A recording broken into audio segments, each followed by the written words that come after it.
What's up, everybody? I missed my upload from yesterday, so I got to give you a nice Saturday video, so hopefully you enjoy it. What we're talking about today is inflation. So if you follow me on Instagram, maybe you saw that I talked about it. They revealed the CPI, the Consumer Price Index, and it showed us that consumer prices rose 4.2% April of 2021 compared to last year, April of 2020. So inflation's here, and it's probably here to stay. It's probably going to get much worse. So if you're just seeing me for the first time, like you've never discovered a video of mine before, you might be asking yourself, why am I going to listen to some random dude in his car talking about inflation like he knows something about it when I can go listen to an expert in the government? Give me like 30 seconds and maybe I can convince you to hang around. So my issue with people in the government is they lie to us whenever it's convenient. And when we have so-called experts, like in this case, they're telling us, or they told us, don't worry about inflation. It's here for the short term. It's not going to be here for the long term. Don't worry. Prices are going to rise, but then they'll fall. It'll come and go. But the issue is, when you look back to all the other times we've printed money, prices don't come down. So what I mean by that, and maybe you might point to me, oh, well, what about this product here? Well, this product returned to normal prices. Well, let's look at other things. So for example, my case in point would be, take a look back to when the Federal Reserve was created. If you don't know, that's the basically government agency that prints our dollar, okay? And they shouldn't be able to, but they do. And when you print more money, you devalue the dollar, and that's what makes prices rise. That's inflation in and of itself. So look back to the year 1913, and you're going to see that really at that point, prices started to dramatically rise. And maybe it started with the asset market, so the stock market, but then it went to real estate, and then it started going to consumer prices. So you had goods and services, all right? And if I didn't already say, college tuition was another one as well. A lot of people ask themselves, well, why are things so expensive today? Is it because the rich aren't paying their fair share? Is it because the greedy corporations? Well, you could argue maybe in certain scenarios it's those examples, but my take is it's the fact that we continuously print money unchecked and we think that nothing bad will happen. So that's kind of my little layout of why I think inflation is something that everybody should worry about. So if you're still sticking with me, great. If not, hey, no worries. So moving on, a few reasons why we are experiencing inflation right now is because, one, of all the money we decided to print in 2020, the whole economic shutdown. That's a video in and of itself, but you can't print money out of thin air. Money used to be backed by something, and now it's just backed by the good faith of the United States government. Yeah, right? I don't know how people even invest in the US government anymore. But anyway, the other definition of inflating something is you expand it. So we expanded the money supply in the year 2020 by printing more dollars into circulation. So if I was already saying, what happens is when you print more money, you devalue the dollars that are already in circulation. Again, because they needed to be backed by something, and they're essentially not. So that's one reason why you're experiencing inflation. Now, another reason is because we have a labor shortage. And getting into that, people are getting paid more money to sit at home than they would if they actually went to work. So people are actually making the smart decision, and they're saying, well, why am I going to go work and get paid, say, 15 bucks an hour? This is just an example, when I can stay at home and I could make 16 or 17 bucks an hour. It obviously doesn't make sense to go into work. So because of that, you got people sitting home, not working. So you have less products being made, less products on the shelves. You have an already inflated money supply competing for less products, and that drives the price up. So that's why we're experiencing inflation right now. And it's in different areas of the market. So the asset market is always going to be one area that always kind of inflates before everything else. Everything else will kind of follow.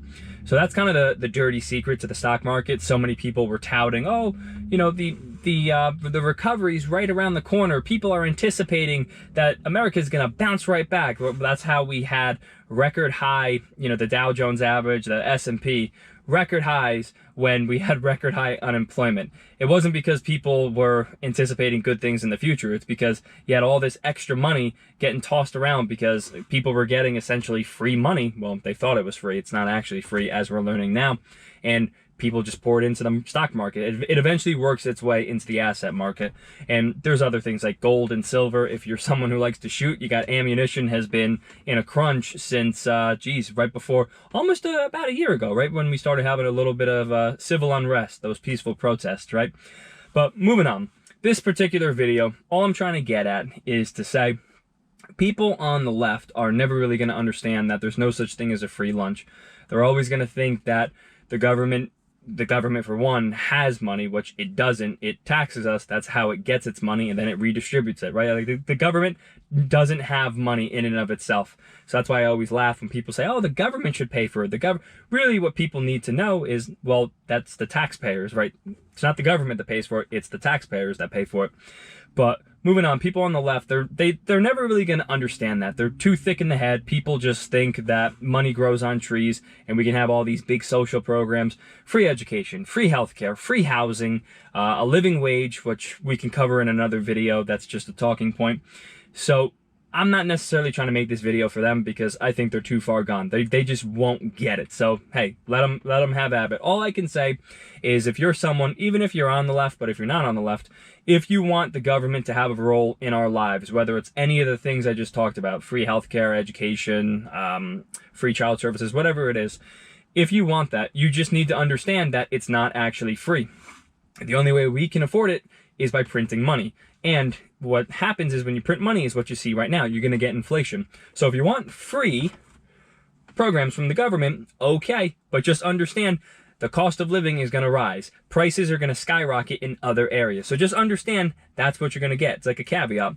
But now I want to turn my attention to so-called conservatives or Republicans.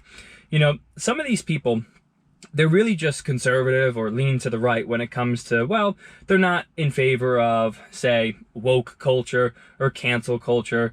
They're not into race baiting and obsess over race and sexuality and stuff like that, which are good positions to have, right? And maybe they want to conserve the Constitution. I'm cool with that, okay? I could definitely get along with those kinds of people. But what we need more of is economic conservatives, because far too many people on the right were very happy to get their stimmy checks because Donald Trump was the president then. So that's why this isn't necessarily, you know, printing money isn't necessarily tied to one political party anymore. Both parties have been doing it. And it just seems like the people on the right, the ones who should understand basic economics, like, hey, we can't print money out of thin air, they should be against bigger government, against government printing money and trying to give us free programs, no matter who's in charge of the government. Not like the president ever actually is, but hopefully you understand what it is I'm saying. So again, kind of getting back to it, is if you want government to have a role in our lives, if you think we can print money out of thin air, like, hey, don't listen to some random guy in the car, we easily have the money for this and that. We had the money for all these wars, right? So we can just keep printing money. Nothing bad's going to happen. Listen, if you want to hold that position, fine. You just got to understand there's a caveat, a catch-22, whatever way it is you want to refer to it as. If you're going to have the government printing more money, if you're going to have the government spending more than it takes in, you just got to understand we got to make up for it somewhere else, which is printing money, and it's going to increase prices everywhere else. If you understand that, great. If you don't understand that, well, I couldn't lay it out in any more simple way for you. So good luck to you. That's really all I could say. But listen, enjoy the rest of your weekend. I'll do my best to stay on my schedule. Every now and then I get a little busy. So let me know what you think about inflation, if you think it's here to stick around, if it's going to go away. Let me know your thoughts as always. I appreciate you checking out the video, and I'll see you in a few days.